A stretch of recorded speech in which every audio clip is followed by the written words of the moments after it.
You ask Tiger to solve. This deals with linear equations with one unknown. The final result is p equals 8. Let's solve it step by step. Group all p terms on the left side of the equation. Subtract 9p from both sides. Group like terms. Simplify the arithmetic.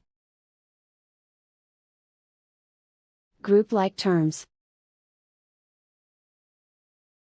Simplify the arithmetic. Group all constants on the right side of the equation. Add 6 to both sides. Simplify the arithmetic.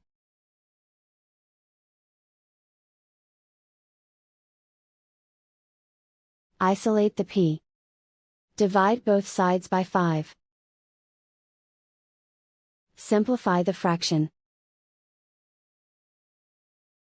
Find the greatest common factor of the numerator and denominator. Factor out and cancel the greatest common factor. And so the final result is p equals 8.